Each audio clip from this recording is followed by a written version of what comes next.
Om Jnana Timirandhasya Jnananjana Shalakaya Chakshuran Militam Yena Tasmai Shri Gurave Namaha. So I'll continue that today also. So the series of songs we are singing from are based on Upadeshamrita of Srila Rupa Goswami Prabhupada. And this second song is based on the second verse of Upadeshamrita, which goes as follows. Atyahara prayase prajalpa nirmagraha jana sangas chalolyancha shadhya bhakti venashyati. 6 items which destroy devotional advancement are as follows.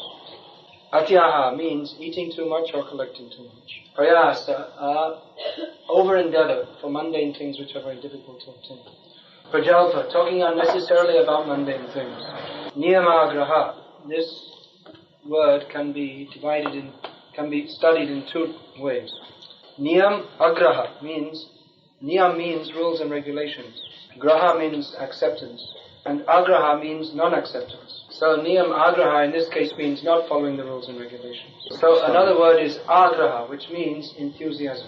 So if one is overly enthusiastic to follow the rules and regulations without understanding the purpose behind them, that is also a misunderstanding of how to follow the rules and regulations. Then janasanga means associating with materialistic people.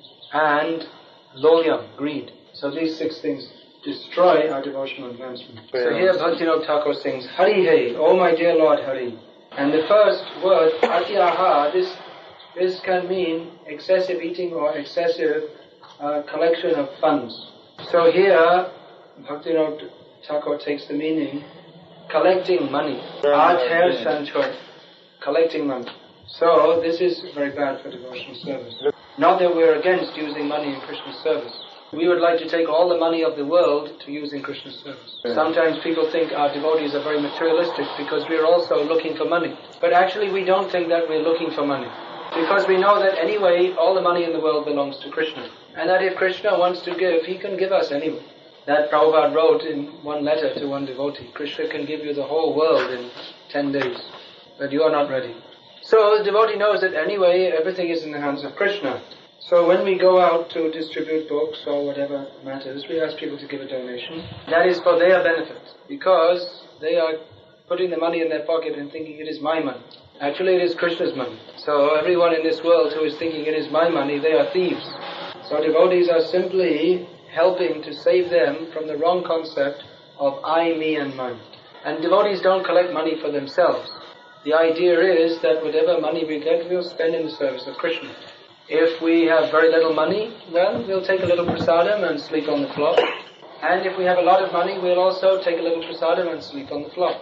And all the money we'll use for serving Krishna. So the idea is we shouldn't keep money because that can be dangerous. Because we may become attached to it and make all kinds of plans. What shall I do? Prabhupada said if we get $1 million in the morning, then at night time again we'll be a poor man, no money left. 1,000,000 rubles or $1 million. 1,000,000 rubles isn't much. $1 million also isn't much. What is that to Krishna? So if we get, we'll immediately send it to the BBT, print books. If you ever get money, print books. Build temples, distribute prasad. The word to go and wash your hands. I personally saw Prabhupada send someone out of the temple room for putting their hand in their mouth. I'll tell you the story, then you go wash your hands. Listen to the story first. Actually, you should go immediately, but I'll tell you the story. I was getting my second initiation along with about 150 other devotees getting initiation in Krishna Balaram temple in Vrindavan. There was about 150 devotees taking initiation. So one devotee was doing the yajna, swaha, swaha, always. Prabhupada was watching from the Vyasa sound. All the swaha, swaha was going on. Prabhupada suddenly said, stop. There were so many devotees, Prabhupada pointed right to the back. And there was one Mataji with her baby who was about 6 months or 1 year old. Prabhupada said, this child is contaminating the whole yajna. He has his hand in his mouth. Take him out, wash his hand, and teach him not to put his hand in his mouth. Continue. So anyway, this kind of thing you're supposed to learn when you're a baby, but so learn now. Don't wash your hands. So, money, that should be spent for Krishna. There are so many things we can do in Krishna's service. You see, businessmen, they are ambitious. Especially now in Russia, if someone has a little business propensity, he can make a lot of money. Because the situation is good for new businesses. Whereas if you want to make a successful business, in places like Germany or America, it's not so easy. So if one has a little intelligence and a good plan, especially in Russia now, he can make good money. If his karma thus favors him, we have to remember that factor also. So you'll find the businessman, he's always thinking how to make money, how to make money, how to make money. Ambitious. So, you're a businessman? Any businessman here? Looks enthusiastic here. Maybe he's thinking, maybe I could also make money. So, same way, devotees should be enthusiastic, ambitious.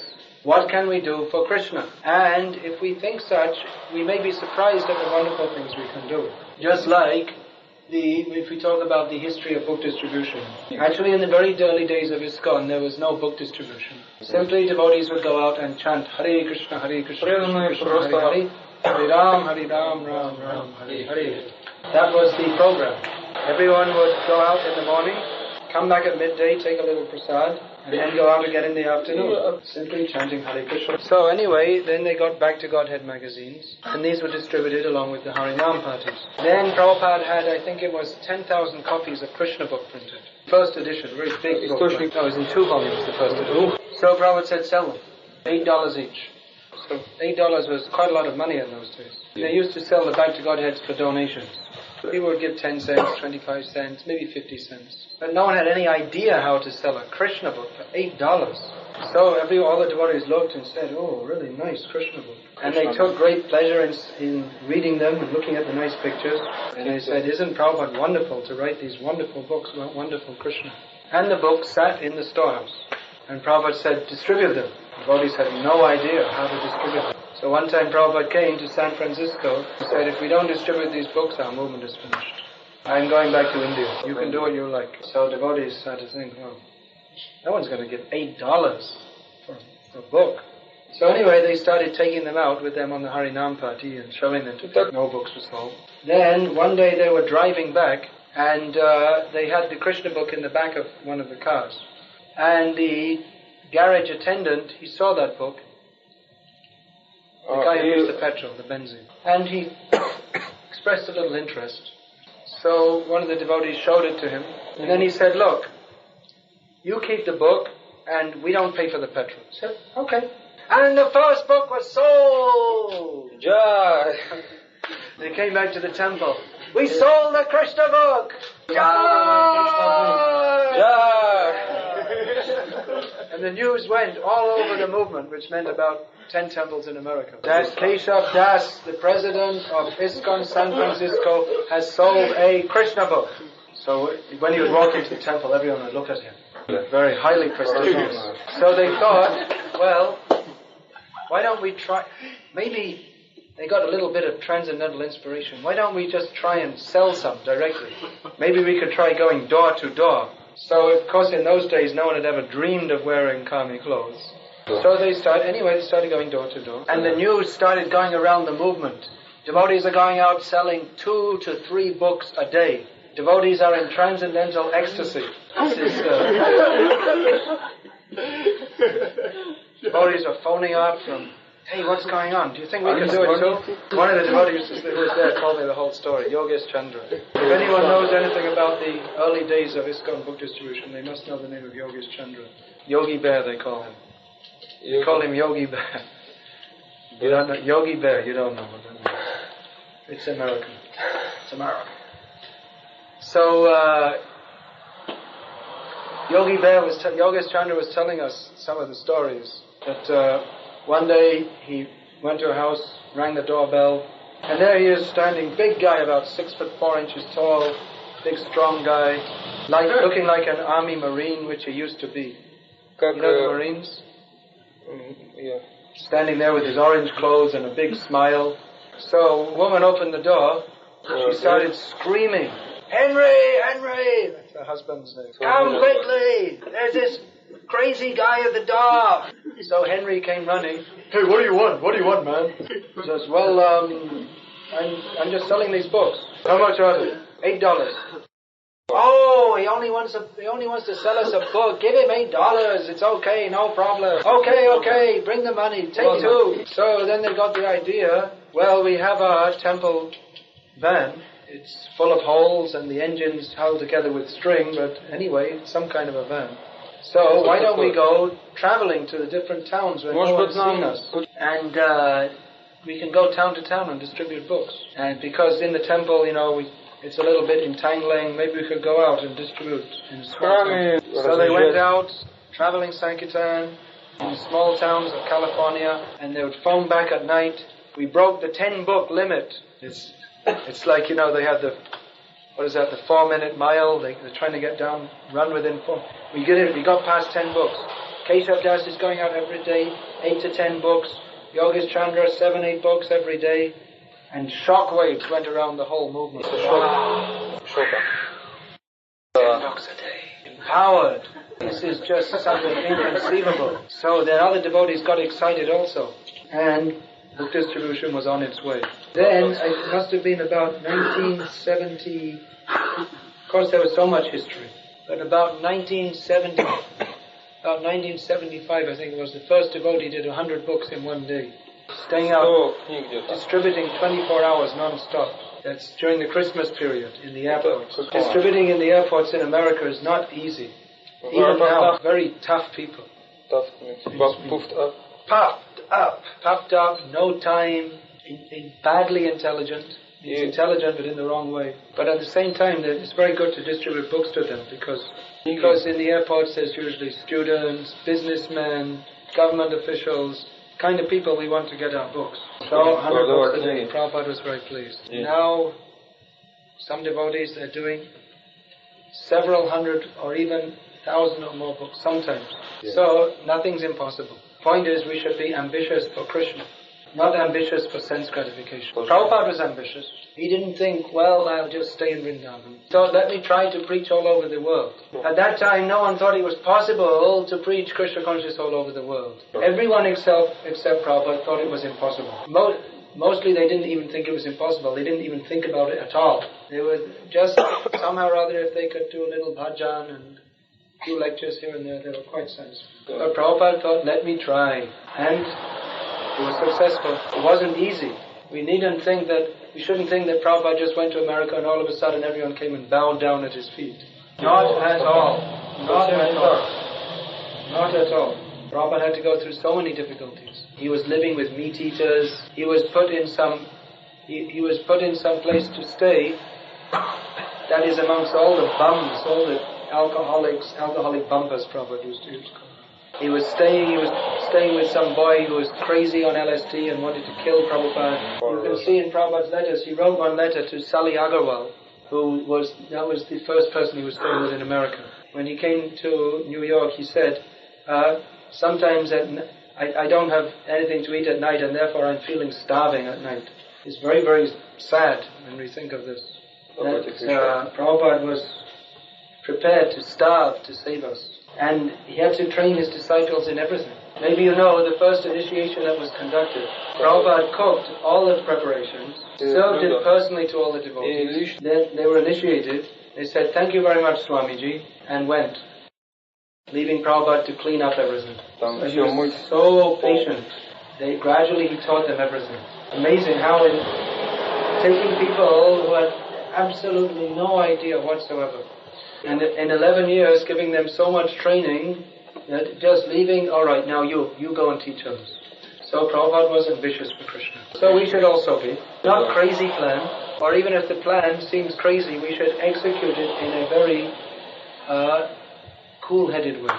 Just like a businessman makes plans how to increase his business. So we should make plans how to increase this Krishna consciousness movement. Quantitatively and qualitatively. That means, quantitatively means distribute more books, distribute more prasad, invite more and more people to our program, make more and more people devotees. It's not necessary that everybody lives in the temple. Married people living outside, we should engage them also. And qualitatively means we shouldn't, along with increasing our activities, we should increase the quality. Ourselves personally, we should increase the quality of our chanting. We should study Prabhupada's books. And for the other devotees also, we should see how they're becoming more and more advanced. Most important is this, chanting. From the chanting, all success comes. Hare Nama, Hare Nama, Hare Nama, Eva Kevalam, Kalo Nascheva, Nascheva, Nascheva, Gatina, Yatha. In this age of Kali, There's no other way, no other way, no other way but to chant the holy names, chant the holy names, chant the holy names of Lord Sri Hari. So giving up the desire for collecting more and more money for materialistic purposes, we should be ambitious for spreading Krishna consciousness. Then visaya prayase, to endeavor for sense gratification. Or even over endeavor in general, we should be particular. Let's take it one point by one point. We should give up all endeavors for sense gratification. Vishaya kalu sarvatasya. Bhagavatam says that sense gratification, that is automatically achieved in any species of life. No, that's Bhagavatam shloka. So this endeavor for sense gratification, that is the activity of the non-devotees, the karmis. So that is most detrimental for devotional service. Instead of trying for sense gratification, we should try to do something to please Krishna. Now in one lecture, Prabhupada, this over-endeavor, Prabhupada gave one definition of this. That he gave an example, just like if we have a plan to build a temple and it will cost $2 million. But we have no means that we can see to get $2 million. Then to take up such a project would be an example of over-endeavor. Because it will simply involve all the devotees in a very difficult collection process, collecting, and the work will be extremely slow, and that will block up our real activities. That will block up, that will stop our natural progression. So, ano kata prajalpane. That means talking all nonsense, nothing to do with Krishna consciousness. We should be very careful of this, because we all have the tendency to talk on and on, waffle on. Now, one thing is, sometimes we may discuss material things, but we discuss it in relationship with Krishna's service. Not sometimes, we do this all the time. Just like we may discuss the train timetable. Then we may discuss, well, this train leaves at this time, but this is a fast train, but this is a slower train, but it's more comfortable, and there may be so many different things. Or we may discuss computers. That, well, I'm thinking of getting a new computer, and do you think I should get a Mac or an IBM? And how much capacity do you think I need, hard disk? And we may have a detailed discussion about the qualities of different computers. But if the purpose is clearly that we're going to take this computer and use it for some significant service for Krishna, that is not prajalpa. But if we get off the subject and then we go into discussing so many other things which are not relevant to our service to Krishna, then that becomes prajalpa. This we have to be careful. Even Prabhupada, you see, sometimes, actually not sometimes, quite often he would discuss different matters of history. Prabhupada was quite fond of speaking of Indian history, but he did it to demonstrate some philosophical points. Particularly he did it to show how the original pure Indian culture was polluted, because one of Prabhupada's aims was to establish Indian culture all over the world. When I say Indian culture, I don't mean the Mayavadi Hindu hodgepodge mixed up with some imitation of the West, which is going on at the present time. But the original Indian or Vedic culture means Krishna consciousness. There are so many features of that culture. Protection of the cows, respect for the elders. There will be a Brahmin class who are very elevated, saintly and knowledgeable. There will be a class of Kshatriyas who are also very noble and followers of the Brahminical culture. Family life, how that is conducted within the Vedic culture. So many points Prabhupada wanted to establish this. So he sometimes used to discuss Indian culture, how it got polluted, what were the causes of its pollution. So that is not prajalpa, when the aim is there is some connection with Krishna. Just like we find in the Bhagavatam, the sages, headed by Shaunaka Rishi, they had heard from Sutta Goswami something about Parikshit Maharaj and his activities. So they asked, you please explain something more about Parikshit Maharaj's activities on this condition, one condition. Yadi Krishna Kathashrayam. If it's in relationship with topics of Krishna. In other words, Parikshit Maharaj as a king, he may have had so many kingly and social duties. Just like we read in the Mahabharata, how the Pandavas, they were devotees of Krishna, but because they were kings, Kshatriyas, they had so many political and social duties. So the Saranagati rishis, they were asking, will you please discuss about Parikshit Maharaj, Yadi Krishna Katha Shraya.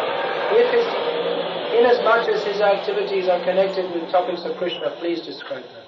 So we should be very careful that even if we have to discuss some apparently material topics, that we don't go outside the area of speaking in relationship with Krishna. Even apparently material topics, if they're discussed in relationship with Krishna's service, that is not material.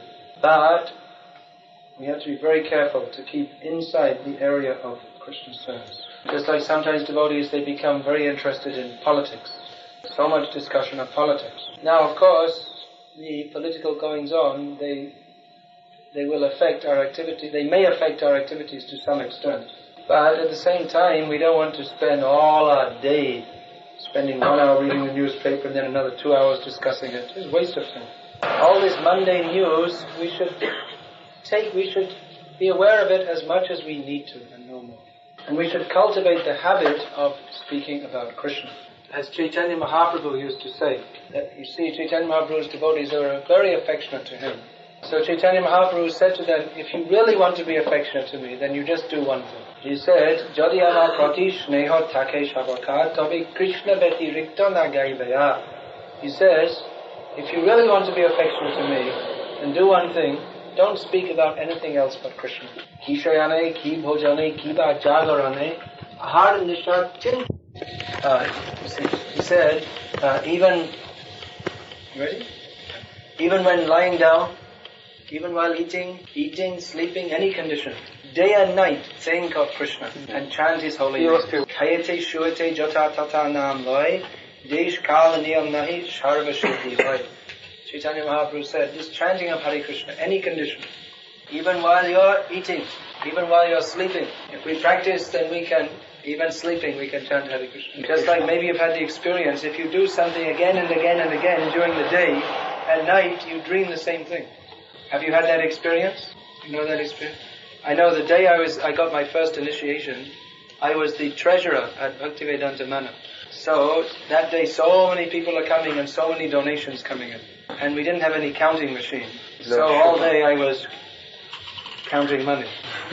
And I got called out for 1 hour in the middle to get initiated, then I went back to count money. So right up to 12 o'clock at night, then I went to the kirtan, and that was right up till 12 o'clock at night. That was Janmashtami. So after the arti and a little prasad, you have 1 hour's sleep before Mangal Arti on Vyasa. So I remember that 1 hour, I was sleeping, I was also counting money. And I remember thinking that I know I'm asleep, but I can't get any escape from this. So like that, if we practice always thinking of Krishna, chanting Hare Krishna, and then even at night. That happened to me a few days ago actually in Chibuksara. And we had 3 programs, so I was lecturing for about 6 hours in the day, something like that. So when I fell asleep, I was also...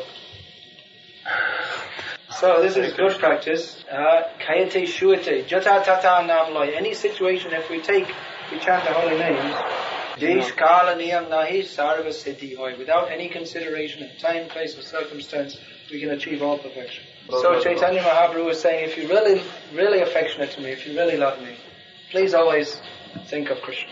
Think of Krishna and chant his holy name. Just like I see, I'm traveling in Russia now, and I see the devotees are very affectionate to me. Actually, that is a sign of affection to Prabhupada, because who am I anyway? But anyway, somehow or other, I have some connection to Prabhupada. So because of that, you're expressing some love for me.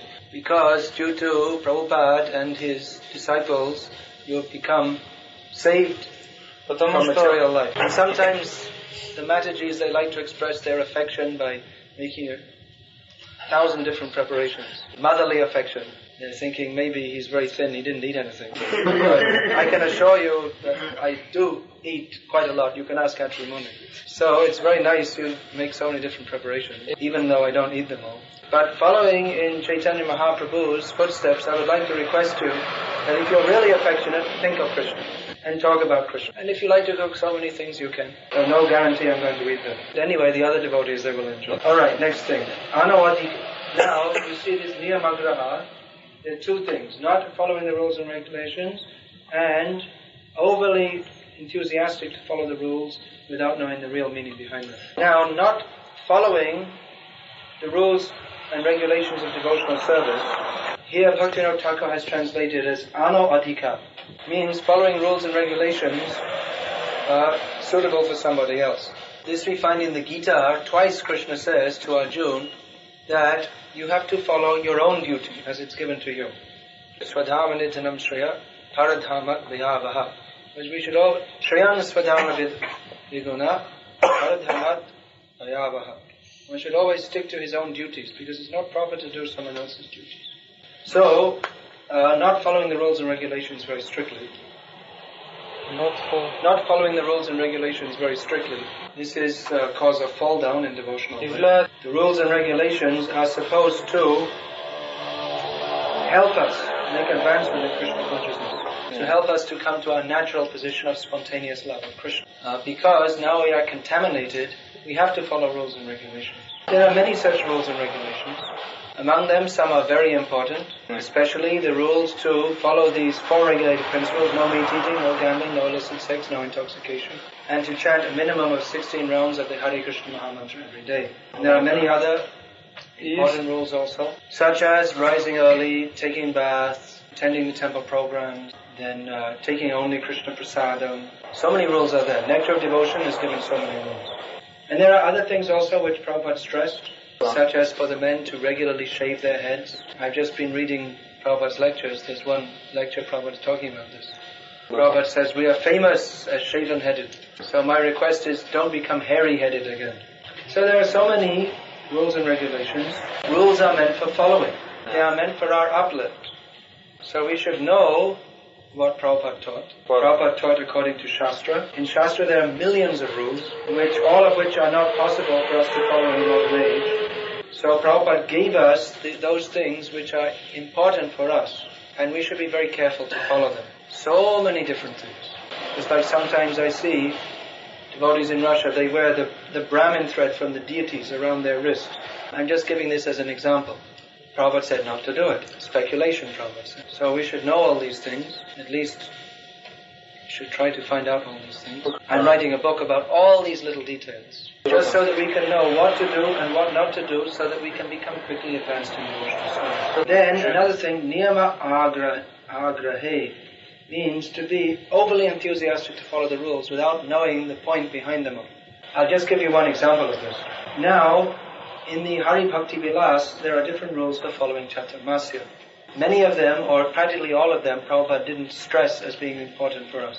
There are so many rules. There are certain vegetables you should not cook during the Chaturmasya period. Prabhupada didn't think it was very important for us to follow. Once Prabhupada came to Vrindavan during the Chaturmasya period, he saw several of his disciples with long hair and beards, because one of the rules of Chaturmasya is that you don't shave. So Prabhupada said, he wasn't enthusiastic. He said, what is ours? He said, ours is a preaching movement. If you really want to follow Chaturmasya, you follow all the rules. So many rules. Prabhupada said, I don't want you to follow these rules, I want you to preach. So many devotees shaved right on that day, even though it was Ekadashi.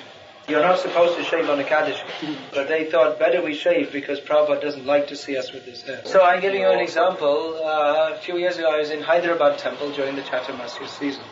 So there was one Bengali devotee there, and many Bengali devotees, they like to read Hari Bhakti Vilas and such. So this devotee, he never came to Mangalarti. There was no question of seeing him during Mangalarti, unless you went to the Brahmachari ashram, where you could find him quite peacefully sleeping. So anyway, he used to give his darshan around 9 o'clock in the morning to Sadhanta.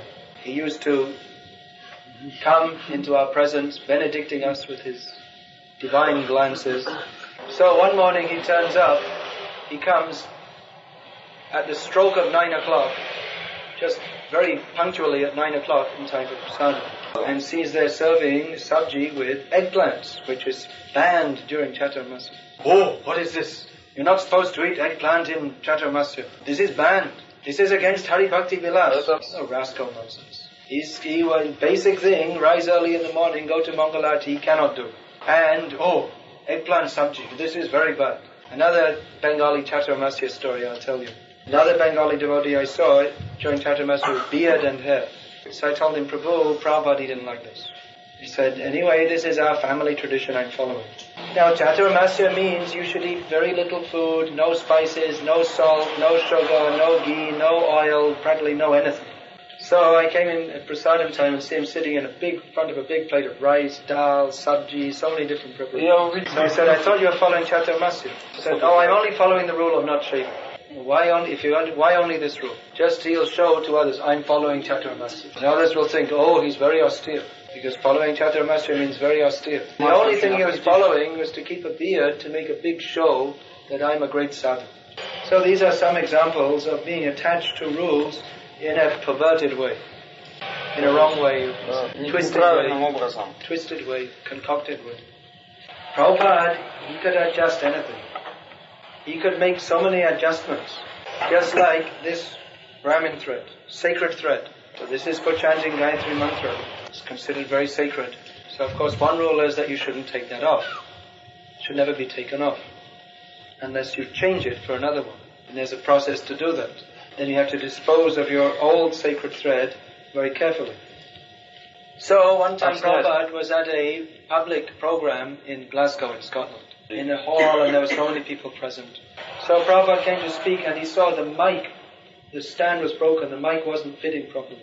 So they're trying to put it on and it wouldn't fit. Prabhupada told to one devotee, give me your Brahmin thread. Prabhupada tied it up with the Brahmin thread. Preaching is the essence, utility is the principle.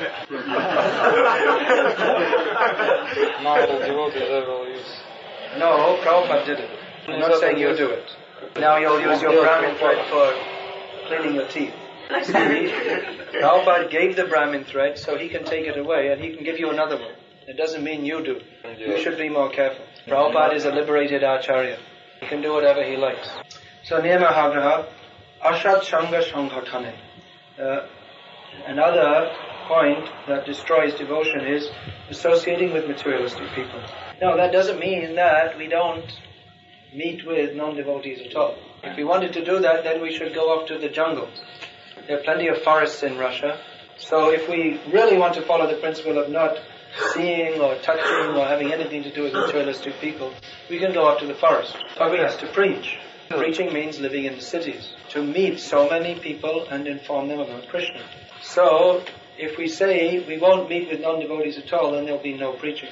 But Sangatyaga, Asat Sangatyaga means we don't intimately associate with non-devotees.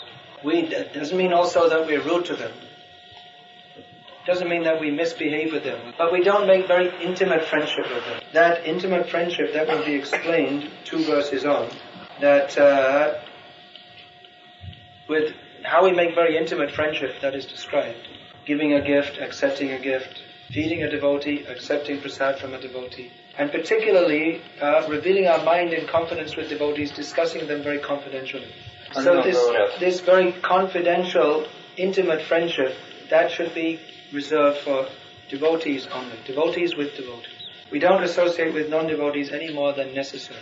That if we have any work with them or preaching to them, whatever. And then Jana Sangas Chalolyam Cha. Now Lolyam means greed. Here again Bhaktivinoda Thakur has translated it in a slightly different way. He has given the idea of greed to understand different or enthusiasm to understand all kinds of different philosophies unnecessarily, and thus remain on the mental speculative platform. Ashtir Siddhante Rahinu Mojiya. Hari Bhakti Roilo Dure.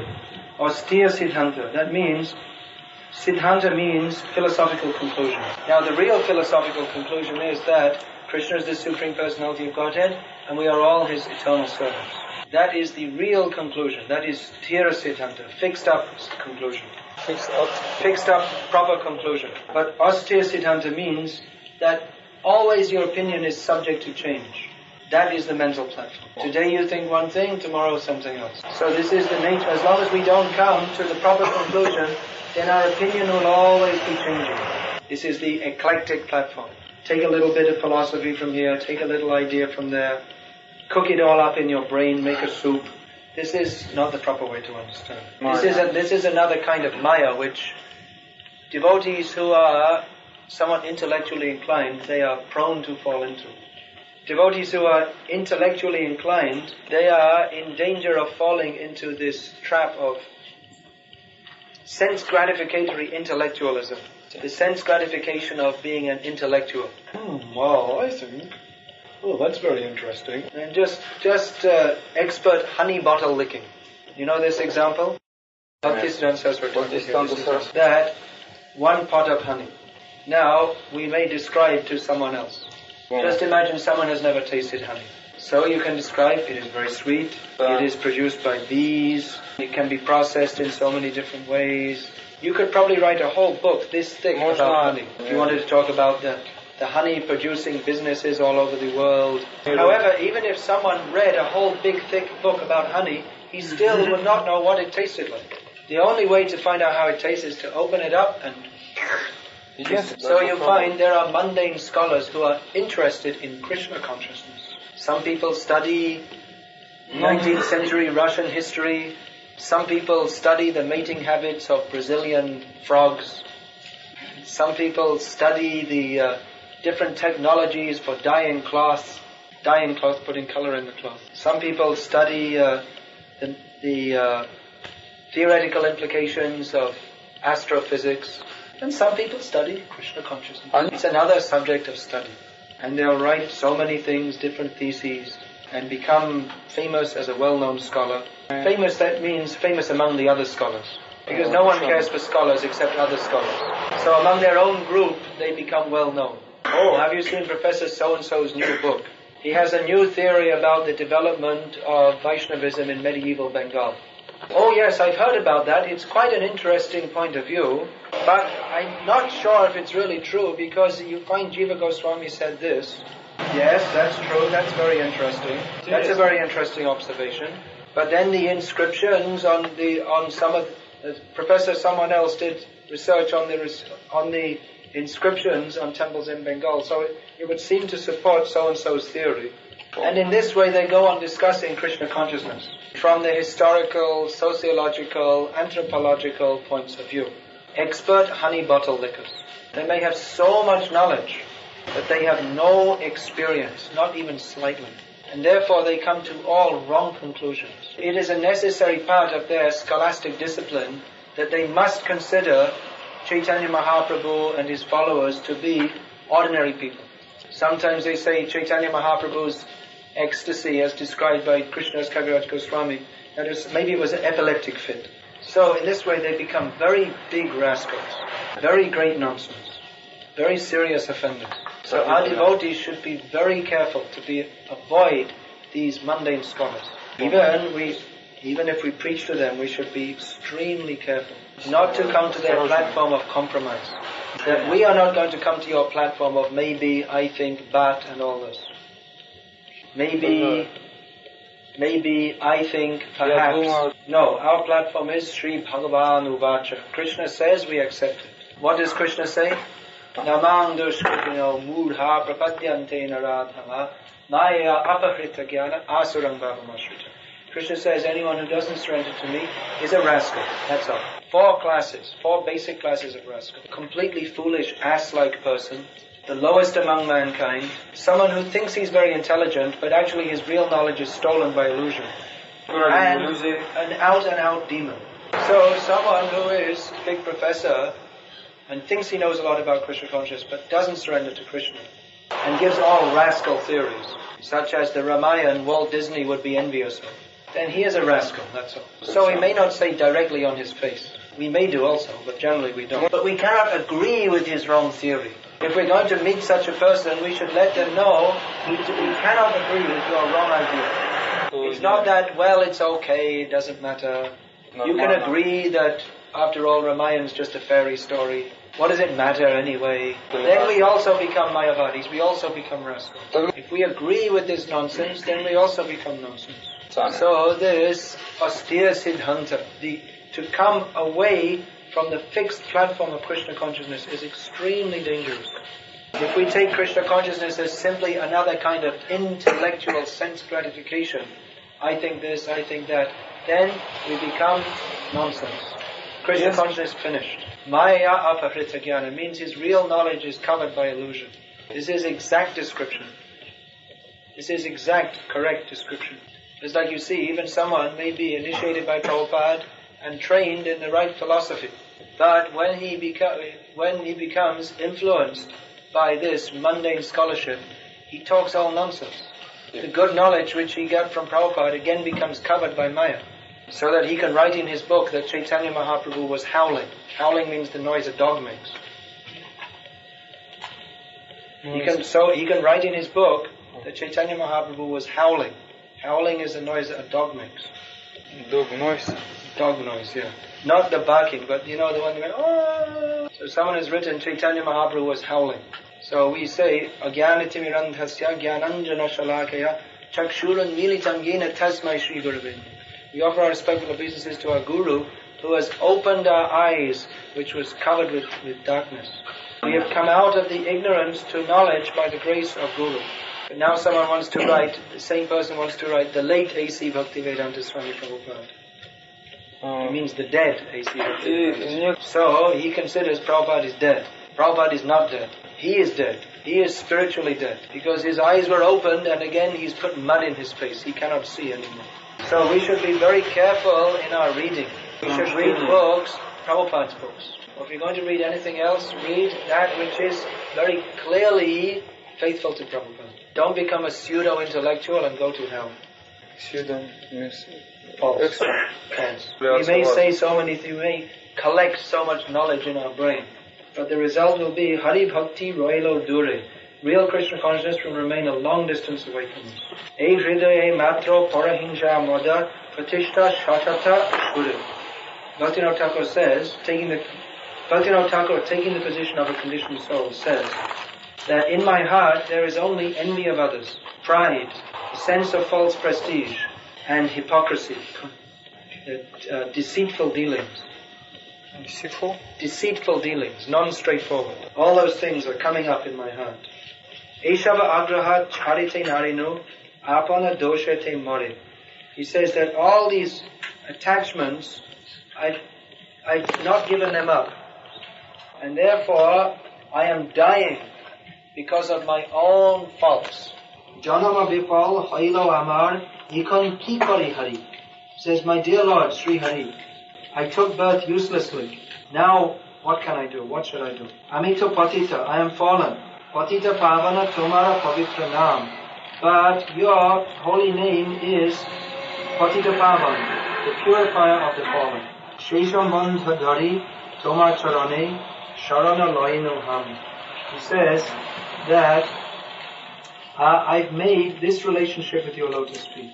Accepting myself as fallen and you as the purifier of the fallen, I've taken shelter at your lotus feet. In this way, Bhaktivinoda Thakur is teaching us to give up everything which is unfavorable for the prosecution of our devotional service. Alright, now you please do kirtan for a few minutes.